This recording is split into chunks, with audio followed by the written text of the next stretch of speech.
have not done so already, please get your book out.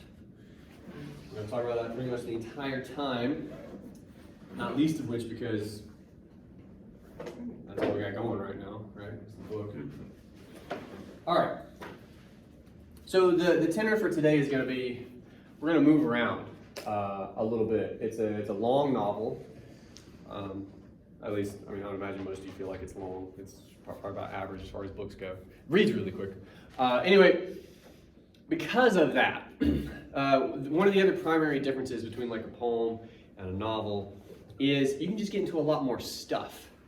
There's just way more going on. There's way more pages. There's way more words. There's just more happening, right? And I'm not talking about plot. So I wanted to today give you guys, and we'll do this next time as well, I want to show you probably, first of all, things you've missed, like you've read past, just to let you know that like maybe look for this stuff as you continue further in the book. But also, the themes we're going to talk about today aren't going away. They're going to keep coming back, right? So just be mindful of these things. Anyway, in the, what I'm going to call a regular size book, does anybody have the tiny book?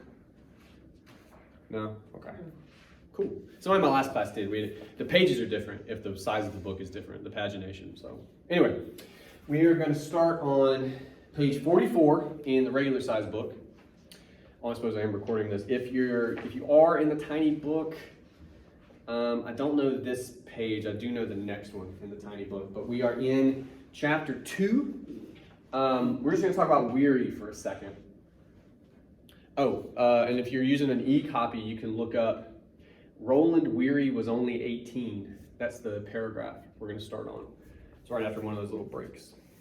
Okay. I'm going to read 2 paragraphs at you, and then we're going to talk about it.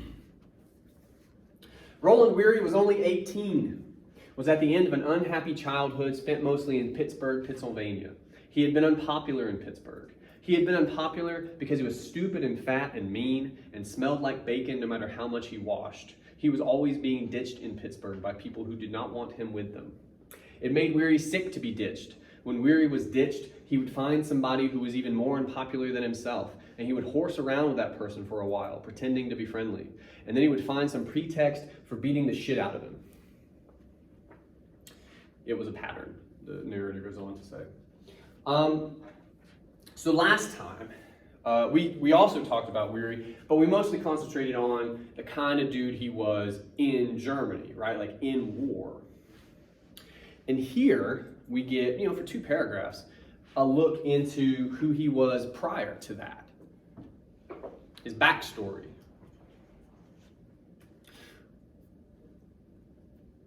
What are some notable details? I'll see how I wanted to put it. What are some things that stand out to you from these 2 paragraphs that seem important when it comes to the kind of guy Weary is?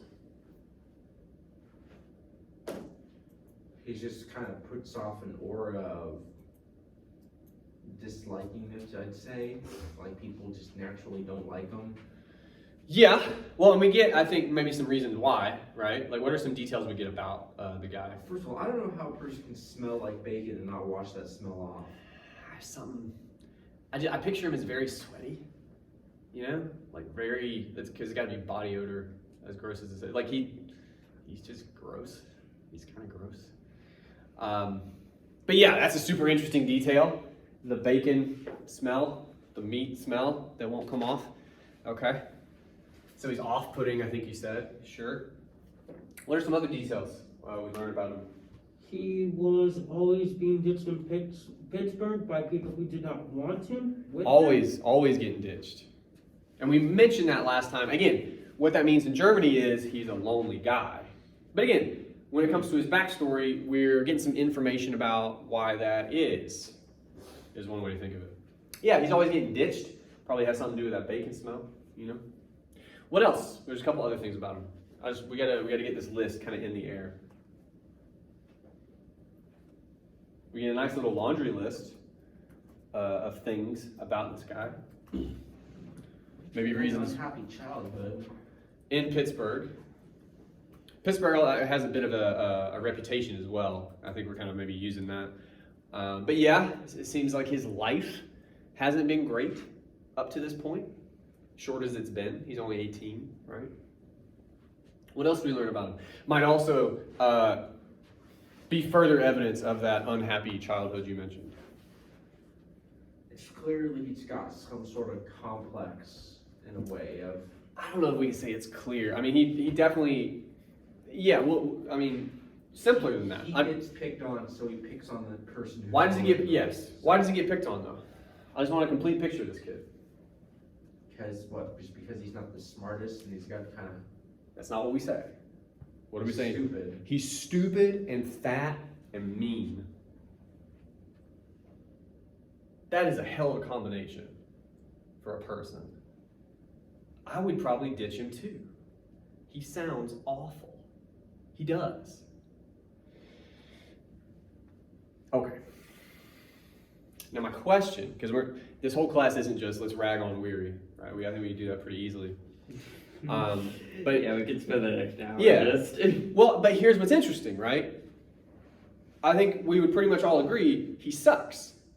I mean, given the description of him, doesn't sound great. But then I'm more thinking about the guy he is in Germany. That guy sucks. He sounds awful. I don't want anything to do with that guy. Why do you think? Because there's another way to think of all of this. I'll put it to you this way. We could lose these 2 paragraphs in this book, and the book would be fine. Like, we don't strictly need Weary's backstory. You know what I'm saying?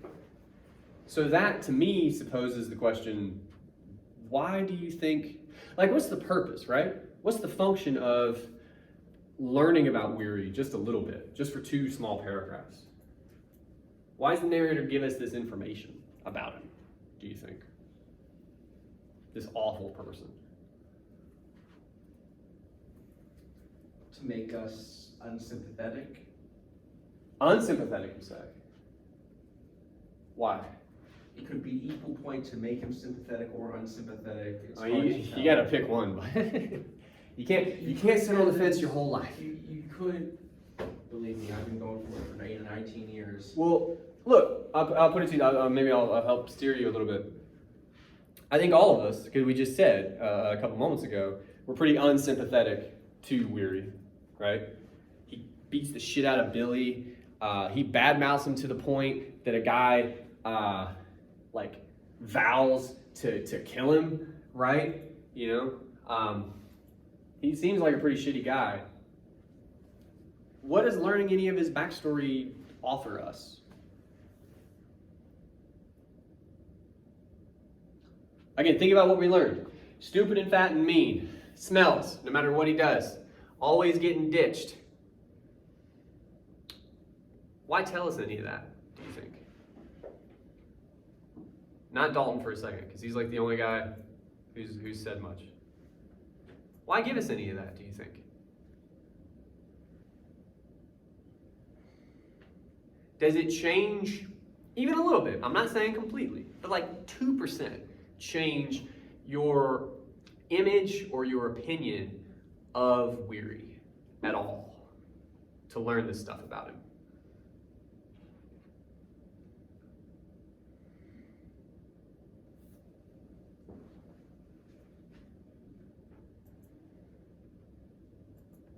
Sarah, I'm going to call on you. I know, I'm sorry. I think it would change your opinion. I sort of agree with the sympathetic thing. Okay. Why? Because it just makes him more of a complex character and not just a one-dimensional Good. person like that. Good. And you're safe now. Yeah. Interesting, usually, the more you learn about a person, the more rounded of a character they become, to borrow your definition, right? And the more, again, even 2%, we're not saying I have a totally different opinion of this guy. No, he still sucks. But you learn about his childhood, you learn how unhappy it was, you learn how lonely he is, and how it seems to pretty directly stem his behavior from a lot of that.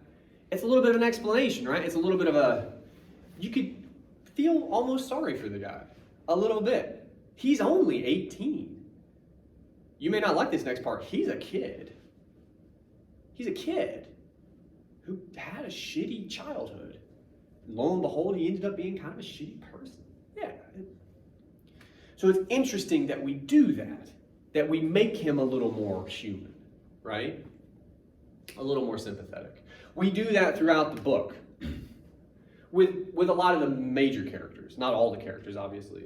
But another one I like, we keep calling him poor old Edgar Derby.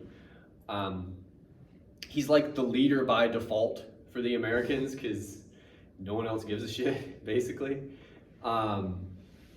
And he might be like a little pompous, a little full of himself. I mean, you can kind of read him that way, maybe. But again, when you hear his backstory, he volunteered. He fudged his numbers because he knew he was too old to get taped. Like he's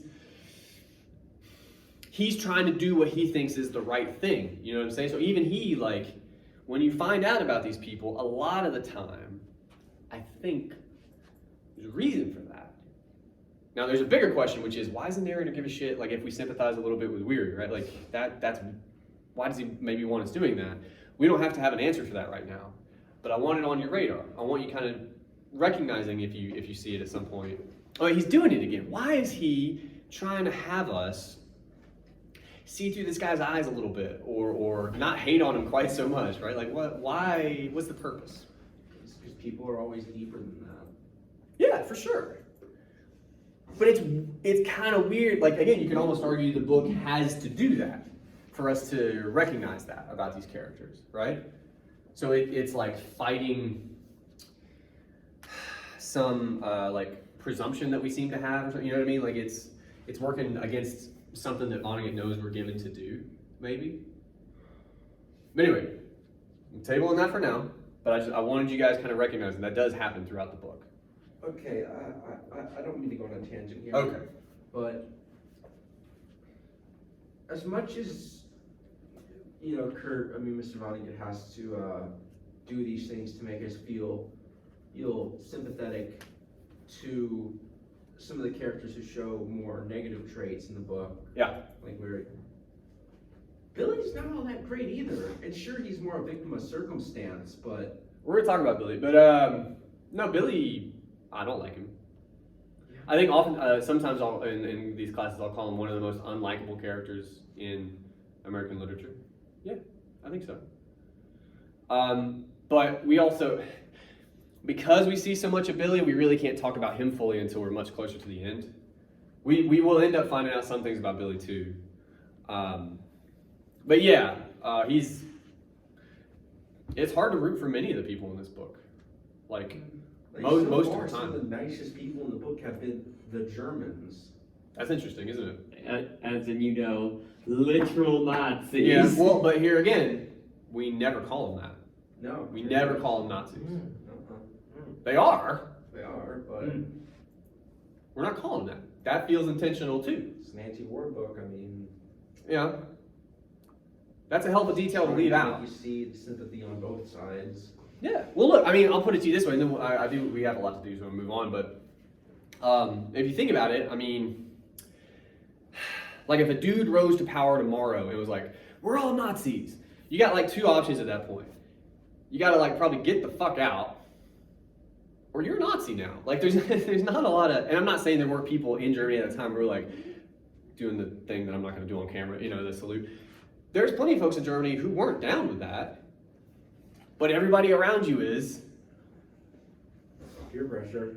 Well, peer pressure at the end of a gun, yeah. Like so it's not like it always is in like Indiana Jones. You know what I'm saying? Nazis aren't always like one missing eye with a scar and like all that. Like it's a little more complicated than that. Just like it is with Weary. Okay. Moving on. So we have Weary on the brain though, and now we can actually talk about him a little bit. In the, again, regular size book, page 53, I think there's a guy in my last class who said he had a tiny book. It was page 42. So I'm hoping that's correct information. He felt trustworthy. But if you're in an e-copy, let me give you some language again. Wait, where do we going to start with? Oh, okay. Weary's version of the true war story. So any of that will get you here on 53. This is what Weary is going to tell his people when he gets back, right? And I just want you, to the best of your ability, this is the point where we're actually gonna, yeah, what's up? And this is in chapter 4? I should be in chapter 2, I'm pretty sure. Hmm.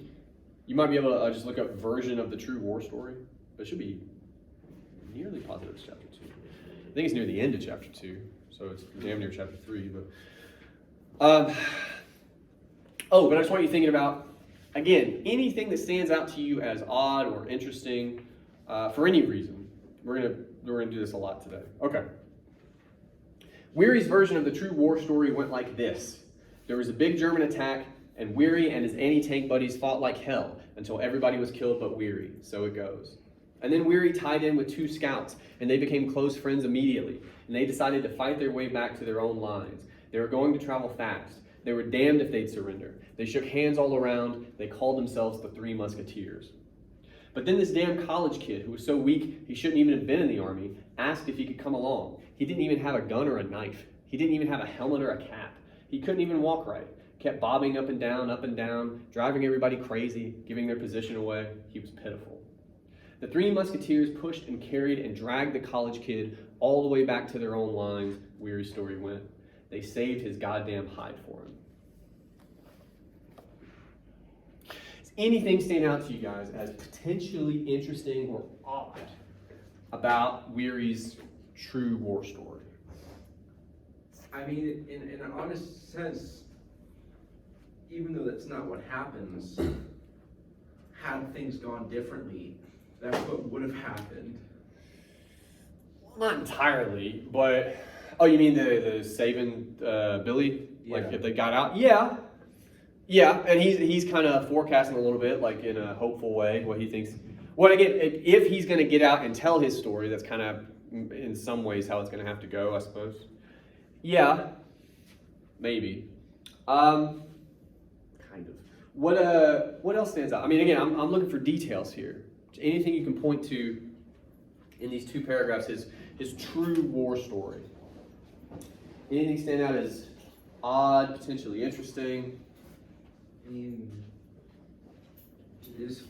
I find it funny that only he survived his anti-tank crew being killed, but Why? I mean, they were. That's how it went. But what does anything else strike you about that as odd or interesting? I mean, really, they're just downing Billy for the second half of the story, Yeah. Well, and again, a lot of that feels. which is I mean, it's a little slanted, but it's pretty accurate. pretty accurate. Yeah. I mean, we'll kind of go to where you were before. What's the deal with the anti-tank description part of the story? It says his anti-tank buddies fought like hell until everybody was killed but Weary. What's the issue there? There's an issue.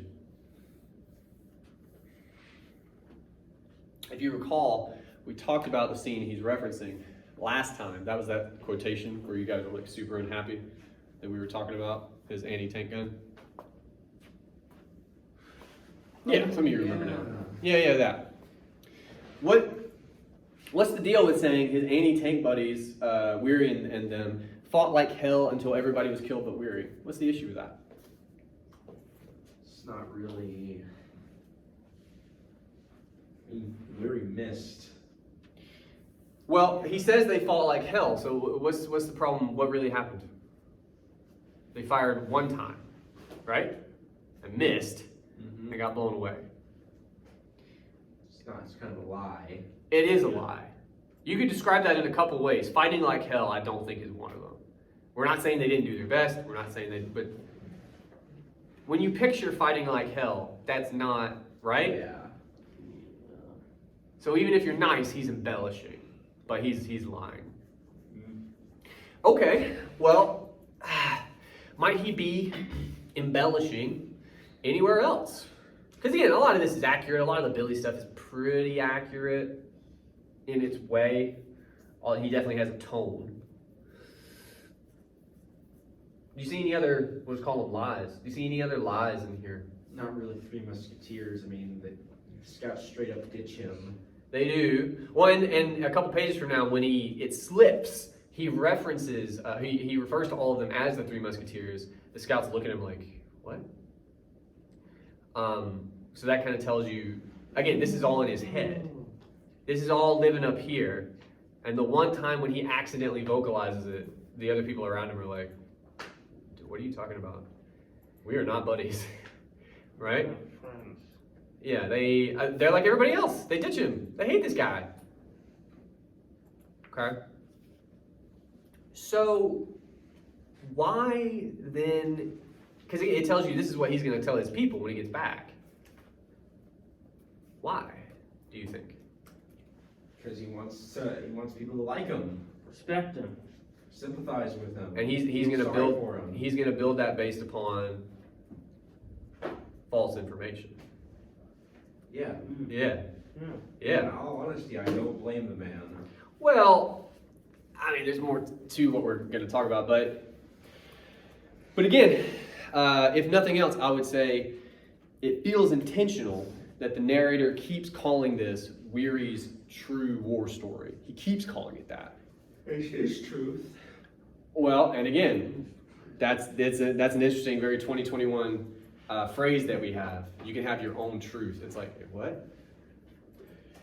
But sure, I just want you guys understanding that a synonym for your truth is lie. It's false. But again, there's more to be said about this. I'm going to ask a question now. My last class couldn't answer it here, but I still have to ask it. When he says, let me find a couple for you. They fought like hell. They were going to travel fast. They'd be damned if they surrender. And here at the end, they saved his goddamn hide for him. Who talks like that? Like, I know Weary does, but you pick that up somewhere. Why do you think he sounds like this? It almost kind of sounds like something you'd hear in like a movie. Yeah. Interesting, that. Why is that interesting, that he sounds like a movie? What kind of movie? Like an action movie. Well, Yeah. more specifically, War movie? a war movie. Yeah. Maybe a war movie starring who? Just use your memory here. I know it's very Clint Eastwood? Okay. He may have been alive when the book was published, but he wasn't in films. I don't remember Okay. war movies from before. No. We talk about it in the book. One of the characters does. Oh shoot! From chapter 1. Who was it? Who were the two actors they mentioned? Well, yeah, I mean, I just want you guys going to what is obviously happening here. Who's worried about movies in chapter 1? War films in particular. O'Hara's daughter. His wife. Right. Mary. Remember, she kind of berates the narrator, accuses him, "Oh, you're going to write this book, and it's going to be one of those war stories. They're going to make it into a movie. It's going to star John Wayne, Frank Sinatra." John Wayne. Yeah. Why is she worried about that? Why is she angry at those movies? She tells us. Because they make it out like it's manly, like And it's cool. when it's not. And again, why does she worry about that? Because She feels like there's an effect in kids that. might idolize it. And think that war is something it's not. Like When you get there, you're John Wayne, you're Frank Sinatra. Yeah. Weary sounds like these movies. That feels intentional. Almost like Weary is one of those kids that Mary was worried about. Right? Yeah. Yeah. How does Weary's true war story end? Like, we know his ending, but how does his actual war story end? Freaking dies. Gangrene in his feet. That is an awful Closer to awful truth, way to I'd go. like to admit. do it. It's closer to truth than. Yeah, well, it's ugly and slow and awful. And we are not going to see that movie. Nobody's going to go see that movie. It's a terrible ending. John Waters made a war film. Well, yeah, very different. But all right, so there's more to this. That was a movie, and he just had a gangrene. It was hard to watch. Here on the previous page, from those two we just looked at, the paragraph beginning, we're going to start reading it. He was so hot and bundled up, but I'm going to flip through the one before that.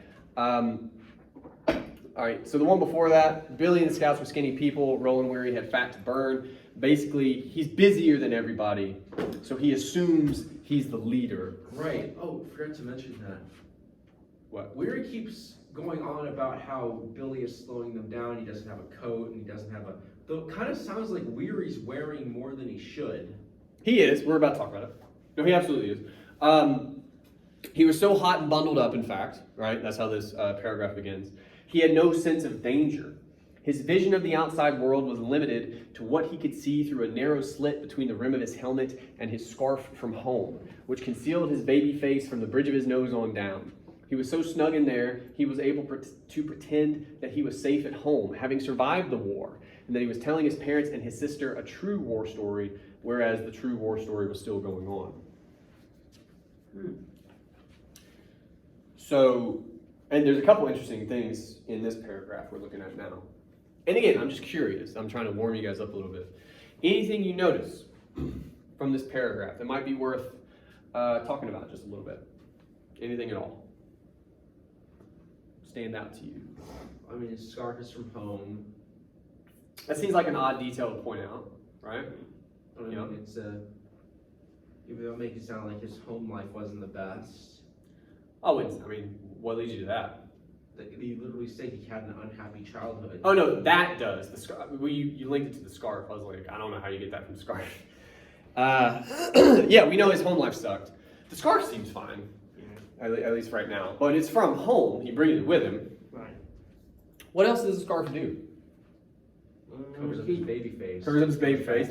That's interesting, Again. Which goes right? back to that kid thing again. Yeah. What else does the scarf do? It does one other thing. It only keeps him snug. Yeah. Let's talk about snug. What is snug? Comfortable. He's comfortable. He's comfy. That sounds nice. Yeah. What does that comfiness lead to? Tells us at the end of this paragraph, I think, or the second half of the paragraph. It tells him that he doesn't really feel any danger. He feels safe. Safe. He feels like he's at home. What's the problem with that? He's not safe. He's not safe. He's in Nazi Germany, one of the least safe places for anyone not a Nazi, at least, probably ever. Yeah, that's one of those times you want to be alert. You want to be on your game. But he's just chilling. Might that be a problem? Yes. Yeah. Mm-hmm. Yeah. So what we've just said, the comfort and kind of everything that we're kind of lumping into that term, allowed to him by the scarf that he brought from home, leads to this false sense of security, of safety. Again, because, well, I'll give the game away, but more on that in a second. That seems important. Now, the other thing we haven't talked about yet with the scarf, and it kind of goes with this, he's wearing the scarf here, right? What else is he wearing? It mentions another thing. His helmet. His helmet, right? He looks like this, basically. What does the narrator tell us about that? What does that do for It Weary? obscures the world from him a little bit. Limited vision. It limits his vision. Might that be a Very metaphor? profound. Might that be a metaphor? Definitely. In what sense? It obscures his vision from the reality of a situation. He can't see what's actually going on, right? And we see this in his war story. The Three Musketeers, even, all that business. He buys into this stuff, I think. In his mind, they did fight like hell. They are buddies, up until they ditch him. And he has to meet that reality. He believes this stuff. His vision is obscured. He doesn't see it clearly. And we've talked about this for just a second, but what happens as a result of his limited vision to Weary? I feel like that scarf is his downfall. Well, and we're gonna get there, but I want us to know the score. What happens as a result of that limited vision? When things finally do get bad, he's unprepared. He gets killed. Yeah. Eventually, this is what kills him. Feeling he's safe when he's not. Yes. Let's talk about the scarf. Again, the only other thing we know about it, other than it helps him feel toasty, is it's from home. What else, and don't give me a laundry list, what else does he bring from home? How do you know? How do you know? What's up? Brings his fancy knife Okay, how do you know? because he has it with him and he talks about No, I'm saying, like, where do you learn that information? in the chat section before. A couple pages before this, right? There's like 2 paragraphs that's just the longest list you've ever read in your entire life of all the things this guy has, right? Some of them more remarkable than others. We'll talk about that picture maybe at some point. But I love to ask this question. You guys read those paragraphs, didn't you? You didn't skim them? No, we read him. What a silly thing to do. What a completely silly thing to do. It's interesting items. Some of them. Yeah. Most of them, no. No. Why do that? Why give you, the reader, 2... Well, I'll ask you. How did you feel when you read those 2 paragraphs?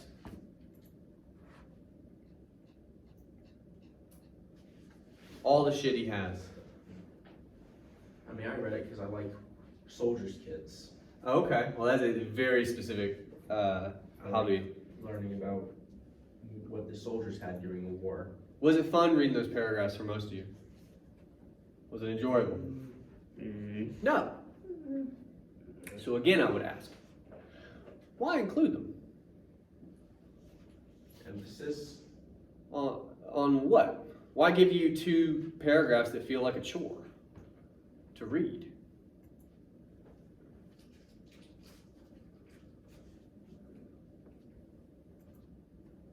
No?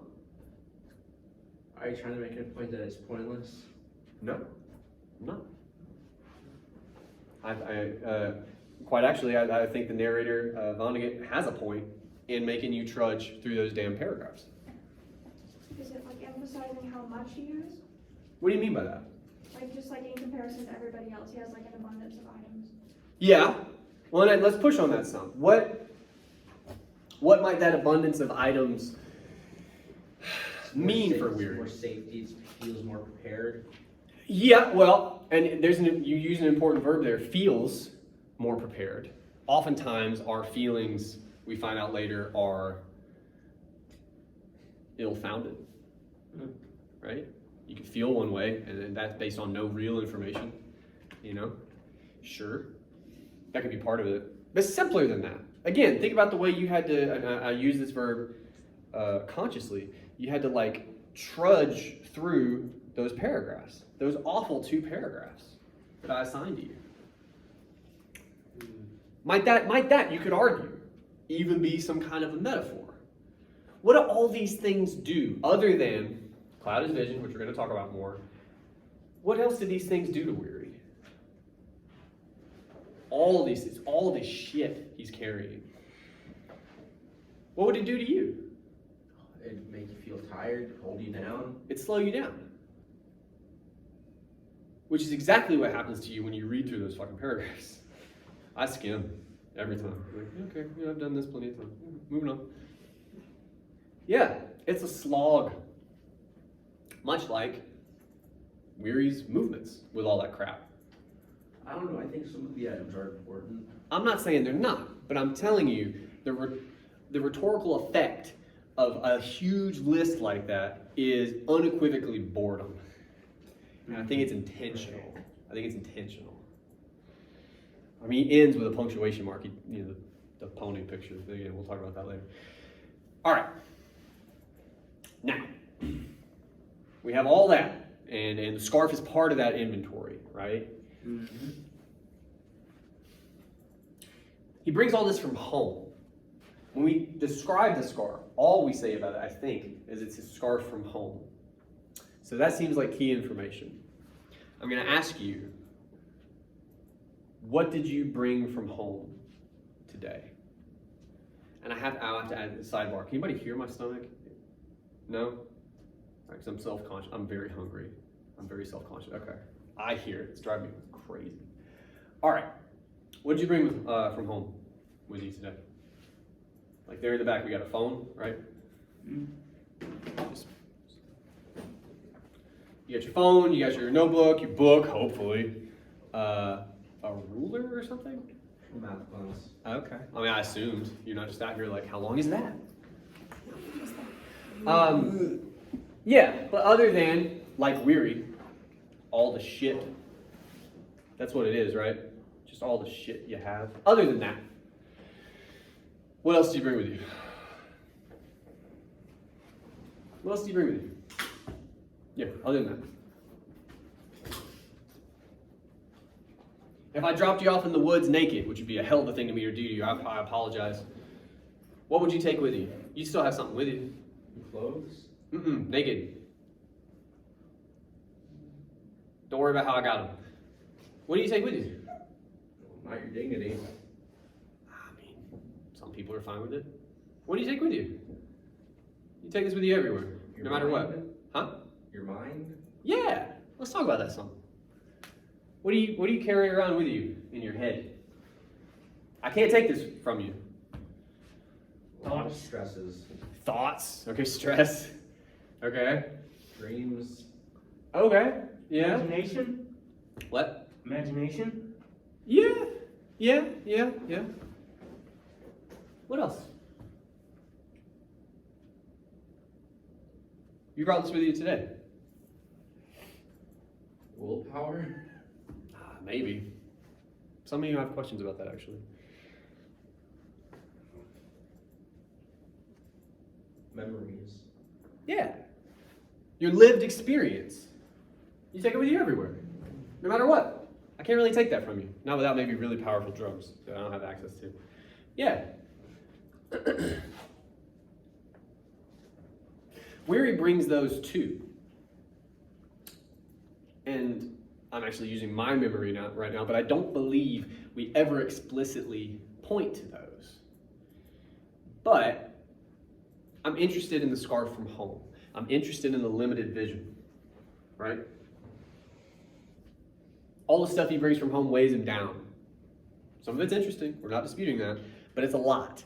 It weighs him down, slows him down, drags him. This is a far-fetched thing, but if he's bringing stuff with him from home, he's also bringing all of those. He's bringing that unhappy childhood with him. He's bringing For sure. that dejection that he has on a Yeah, daily for sure. basis with him. For sure. But what else does he bring? Not just that. Again, how does he sound? What does he sound like in his true war story? Hero.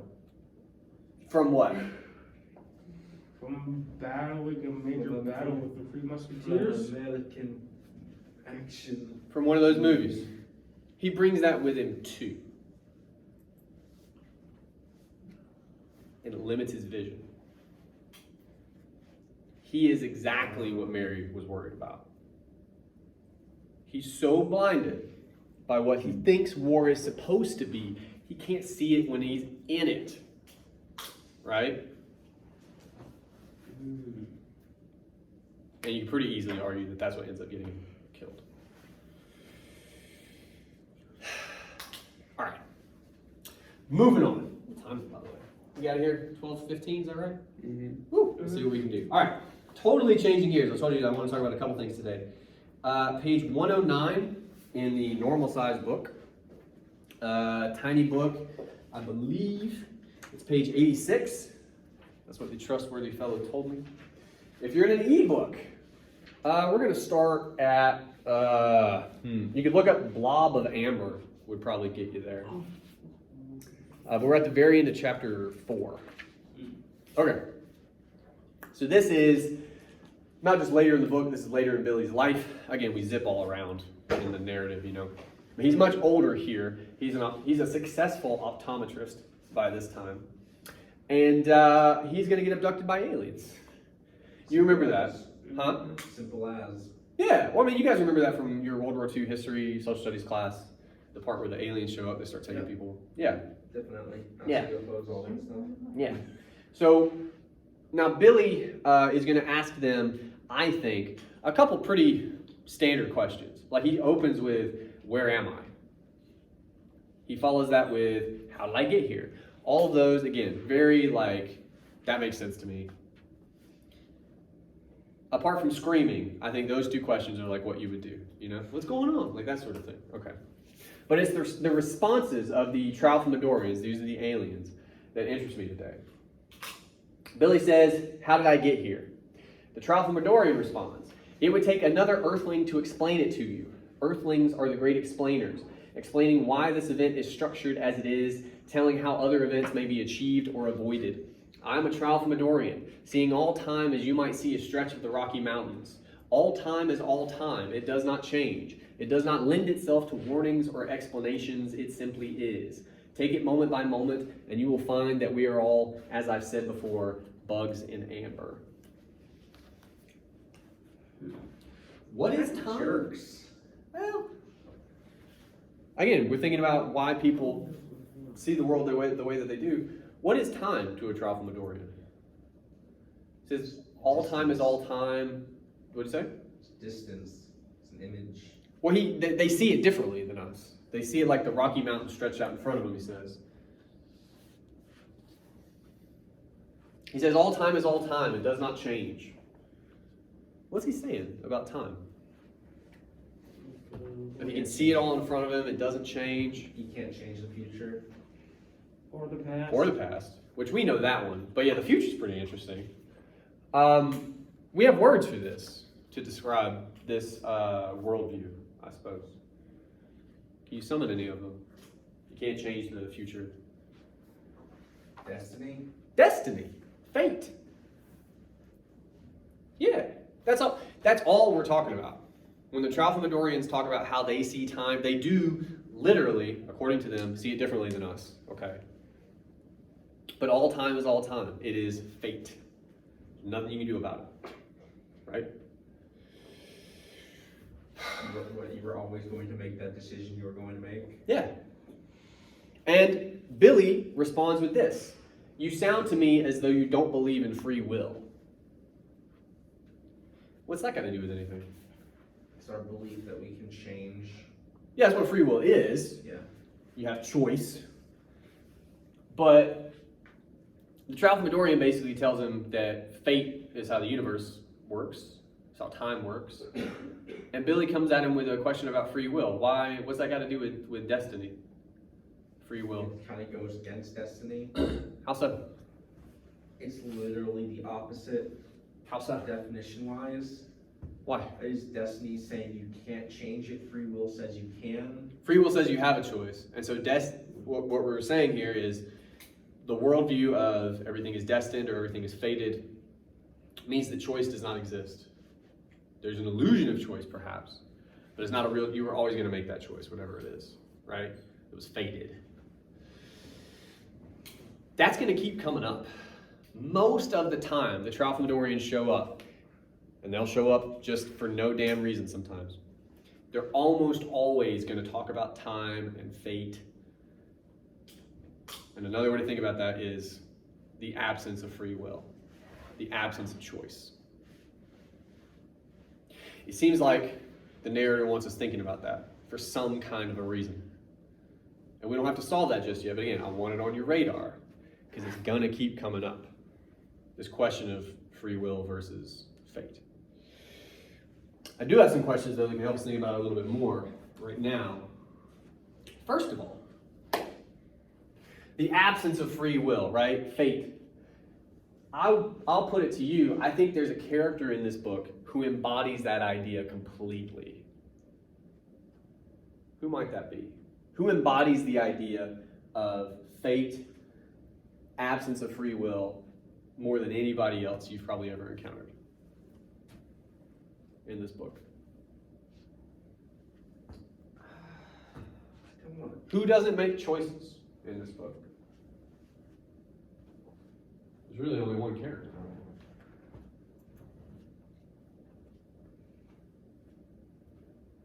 I didn't think this would be a stumper. Emma, I'm gonna call on you. Who doesn't make choices in this book? Ever. Not one time. Is it Billy? Why do you say that? Because it seems as if he's just being like, because he keeps time traveling, right? Well, he's unstuck, Yeah. which tells us what about his time travel? He doesn't what? Control it. Yeah. He doesn't choose.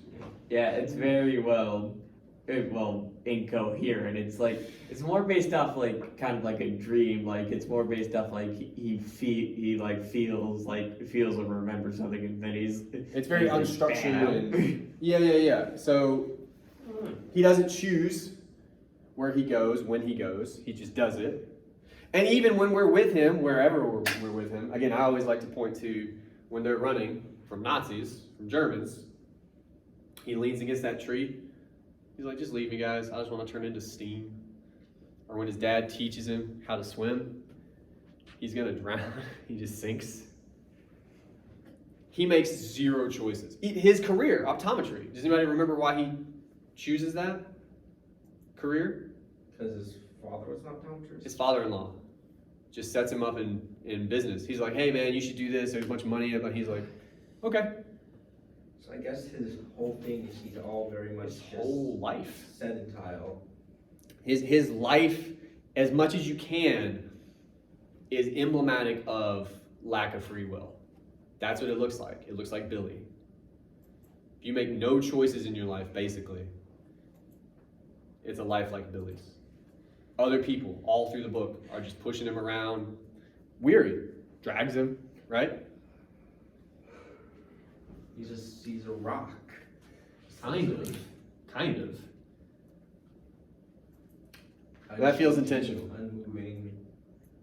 Yeah. The only way you can change it is if someone else puts. Directs it. Yeah. Well, and again, the point I want here is not only does the question of free will come up whenever Tralfamadorians are around, but most of the time when you see Billy doing anything, you kind of see the question of fate versus free will in motion. Like you see what it looks like. Because Billy is the absence of it. All right. Last thing there's two more things I want to get to, and I think we have time. Another just sort of constant theme in the book. This one's smaller today, but it's throughout the book. I don't have a page number for the little copy of the book, I'm sorry. This is page 89 in the regular size book. And again, if you want language, if you have the e-copy, Billy's train wasn't moving. You could probably find it. We're right at the end of chapter 3. We're on like the second last page of chapter 3. All right, so we're back in Germany. Billy and Weary have been captured at this point. The scouts have been shot, actually. And they're on a POW train. It's kind of funny. In a dark way. But that's how Vonnegut rolls with dark humor. Anyway, all right, same as before, we're going to read this paragraph, and I just want you, to the best of your ability, do you notice anything odd or interesting worth talking about? Even though Billy's train wasn't moving, its box cars were kept locked tight. They are prisoners, after all. Nobody was to get off until the final destination. To the guards who walked up and down outside, each car became a single organism, which ate and drank and excreted through its ventilators. It talked or sometimes yelled through its ventilators too. In went water and loaves of black bread and sausage and cheese, and out came shit and piss and language. Does anything strike you as odd about that paragraph? Like, look, all we're doing in that entire paragraph is describing this train, right? That's it. Is there anything strange about that description?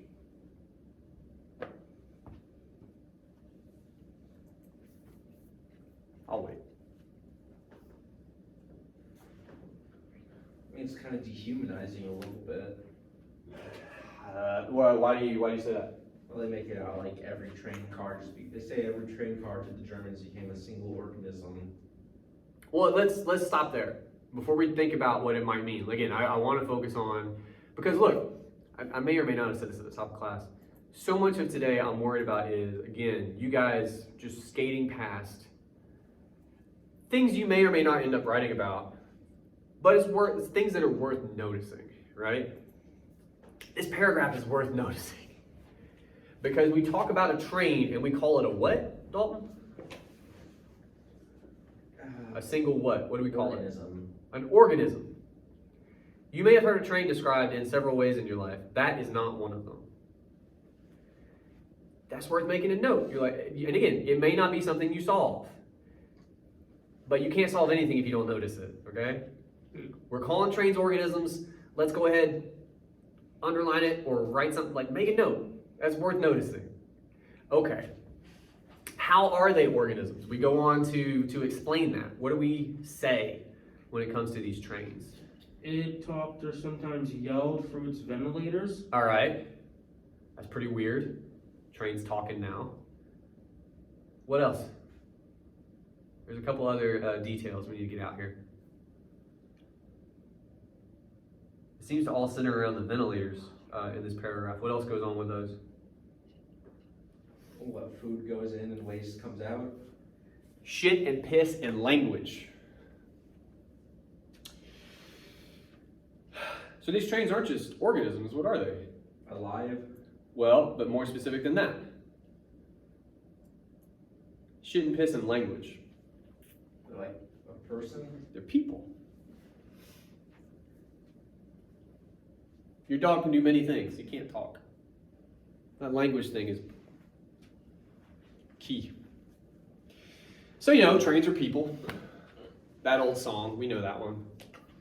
That's pretty weird. We agree? Yeah. Okay, good. So you got to notice that stuff. That's number one. Now, at least in class, number two, we're going to try to think about why in God's name are we saying trains are people right now? Thoughts on that? How do trains work? This is one of those questions. You don't have to have read the book. I hope you did, but What, they move? they move? They carry stuff? Okay. How do they move? Well, depending if No. Keep it simple. How do they move? on a track. Oh, okay. That's interesting. Oh my god. Oh, what? What? What's the, oh my, it sounds like an epiphany, anyway. What? Well, tracks, you can't Deviate. You can't turn on a track. Yeah. You can only go backward or forward on it. It's very directed. These trains that we're calling people now.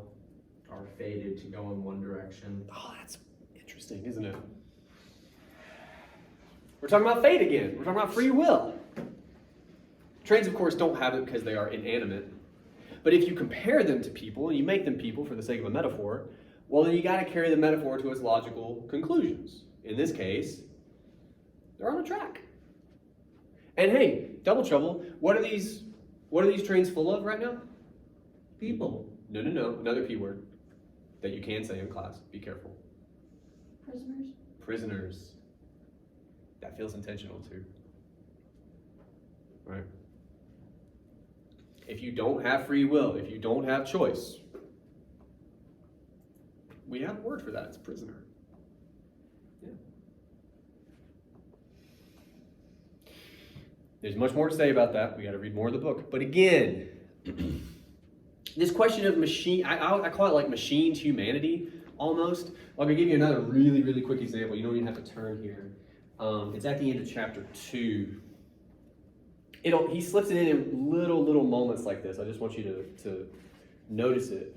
It's when Weary is, quote, going to kick the shit out of Billy. Weary drew back his right boot, aimed a kick at the spine, at the tube which had so many of Billy's important wires in it. Weary was going to break that tube.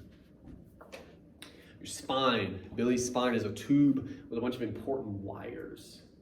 All of a sudden, Billy is a machine, right? It's kind of the inverse of the train being a person. Billy is like a train a little bit with being a machine. We do that all the time in the book.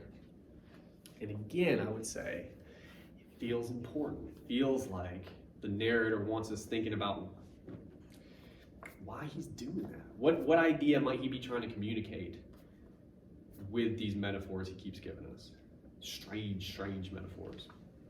But the train one especially, I think absolutely is thinking about free will.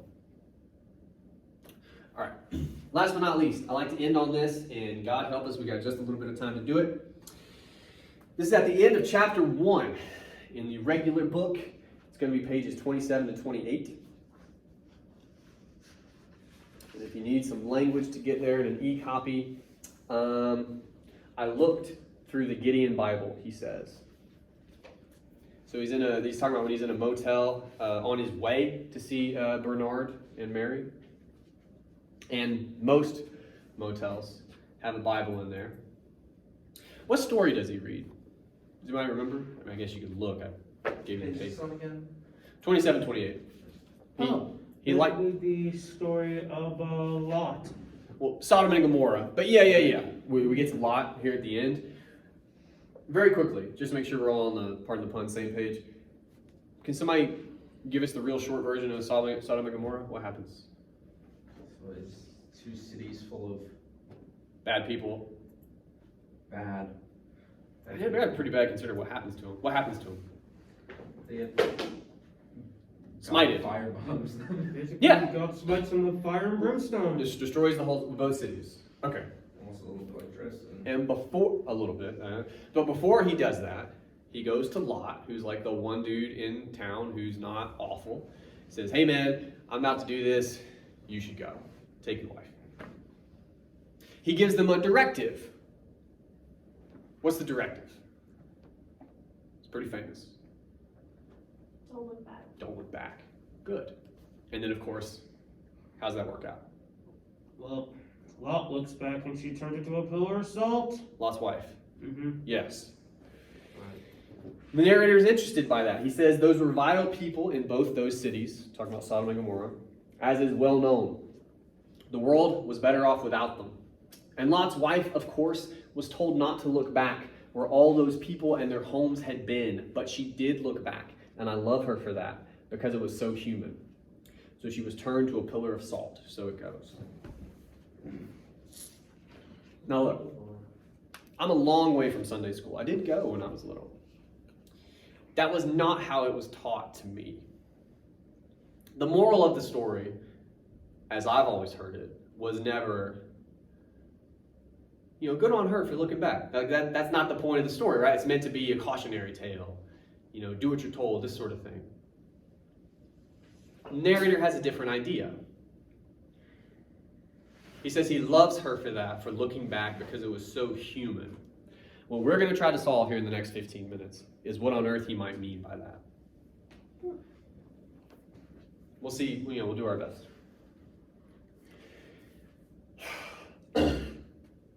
What's human about looking back, do you think? I think there's a couple different ways we could talk about it. Could say like reminiscing, What do you mean by that? like looking back at past experiences. Well, okay, and just to make, again, I want to make sure everybody's on the same page with you. Literally, what is she looking back at when she turns to look? The destruction of 2 cities. The place she used to live. Again, think about, the narrator gives you a little bit of help. He says, where all those people and their homes had been. He doesn't say she looks back at the cities. He could say that. He phrases it a different way. Where all those people and their homes had been. Look, it's BC, right? What is this city to Lot's wife? Her world. Her entire world. You're not vacationing in Cabo. You're not getting on a jet. This is all she's known. And it's ash behind you, and you can't look back. And she does. Why? Again, it's interesting to me. This part of the story, this question never really gets asked. Why does she look back? You say reminisce, we could start there. What do you mean by that? What might she be reminiscing upon? What she is to have. Okay, like what? Again, we're just spitballing right now. We're just trying to kind of pin this down. Like a nice, like what she used to have, like a nice home, a nice neighborhood. Sodom and Gomorrah wasn't the nicest neighborhood. Well, yeah. Right. Well, that too, I mean, it's all she knew. So, what is she? I mean, literally, she's literally looking back. But understand too, we have that phrase, and again, this is kind of what Dalton's getting at. He says after the break, the narrator does, people aren't supposed to look back. I'm certainly not going to do it anymore. A little bit after that, this one is a failure and had to be since it was written by a pillar of salt. So he's telling us he's looked back to write this book. He doesn't literally mean looking back. That doesn't make any sense. He's in Cape Cod, which is where he famously writes all these. What does he mean when he says looking back? Like, mentally looking back into Yeah. the past. Good. So he's linking the two. He's saying Lot's wife, literally looking back. He's connecting to the phrase that we have, look back, in terms of your memory. You kind of look back at a time or a place. And he says it's turned him to a pillar of salt too. He says you're not supposed to, but he's done it. Just like Lot's wife. So again, he's telling us there's some kind of a reason we do that. We being humans. He says it's a human thing to do. We look back. Even though you're not supposed to. You're not meant to. It destroys you. He calls himself a pillar of salt. It's destroyed him to do this. Why do it, do you think? That's the question. Yeah, we got 10 minutes. We can do this. You go and then you go. What do you think, Aaron? Them looking back at Yeah. the devastation and stuff. Yeah. I feel like they do it for a couple reasons. One of them being to reminisce, basically looking back and being trying to remember what used to be there. But it's also, but there's also some false hope inside them. Like they've looked back at that street so many times. They're thinking it's always been solid. It's always used to be like that. Maybe I'm just looking at it wrong. Maybe if I look back again, everything will be fine. But they know it won't be.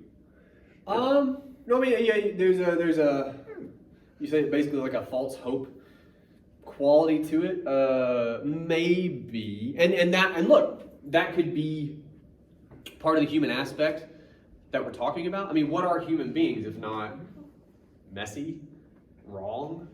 Aren't we just wrong a lot? Yeah. You ever stop to think about yourself and decisions you make? You're like, God, fuck, I'm wrong all the time, right? It just so sure. What was the first thing you said? I'm so sorry. You said also, reminiscing. We're back to that. We keep coming back to that. We're going to have to dig into that a little bit more. But, Nicholas, I'm going to bring it to you. Yeah, I think I just lost mine. I'm so sorry.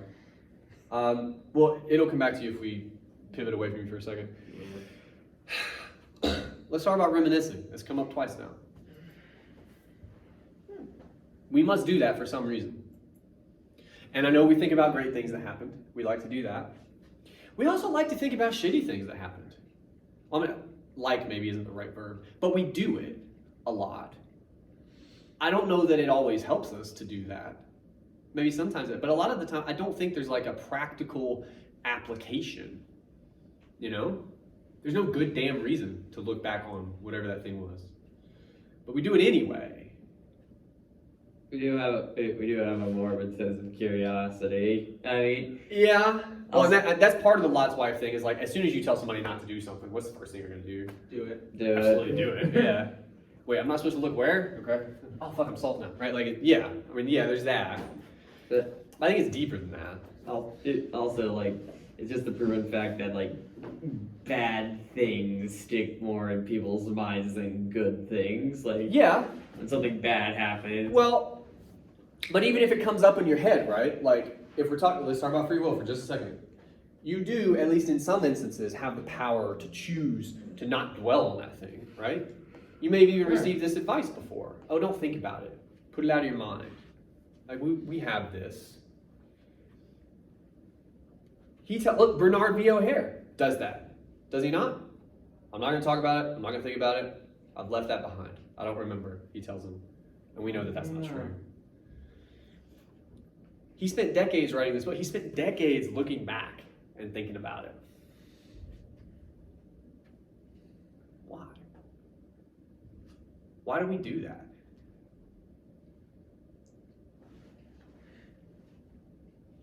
What, and I use this term very loosely, but like, what might it accomplish to look back at stuff like that, do you think? Maybe to inspire, maybe to make sure something like that doesn't happen again. Somebody said in my last class, you guys are very young. By that I mean you're hopeful. He tells us in chapter 1 that even writing this book, he knows he's not going to stop war. He's not, like, people are still going to get bombed. He's not.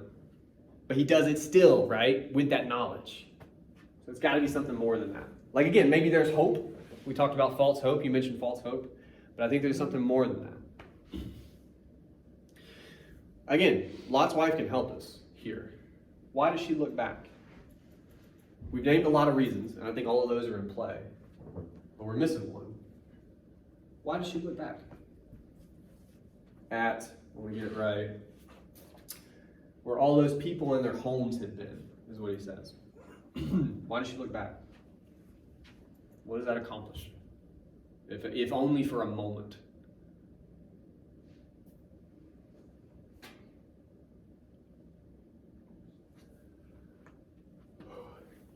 Somebody say it for me. What does she look back at? The city. Where all those people and their homes had been. Yeah. So what is she looking back at? She's not looking back at the city. Yeah. Who are destroyed now. They're gone. But they weren't a moment before that. And she still has the memory of them in her head and all those things. Practically, there's no real reason to look back because they are gone. So this is impractical then, which again, I think is probably a very human thing to do, right? Why look back at all those people if they're gone? Why bother? If you can't do anything about it, you certainly can't bring them back, right? Why do that? You think? Apparently it's a very human thing to do. We think about loss, what we've lost, whether it's people or whatever. There's no good reason to do that. We do it. Sometimes we write books about it, You don't have to have an answer for that today. Admittedly, you guys did really well. I'm quite proud of you. Oh, thank you. Yeah. This one's a harder question, but it's an important one. And again, it's something, if nothing else, have it on your radar. The narrator is very interested, apparently, in what it means to be human. And apparently it has a lot to do with this question of looking back, why we do it, that sort of thing. For next time, we have Vonnegut chapter 5. All I want you to know about that is it's a longer chapter. So give yourself some time. You can do it. No writing assignments yet? Or No, we just got to get through the book. I used to only give you guys 3 classes to read this book, and I had enough people whine at me that I give you longer now. But it kills me to read at this pace. I want you to know that. It's breaking me apart inside. All right, I'll see you Wednesday. Thank you.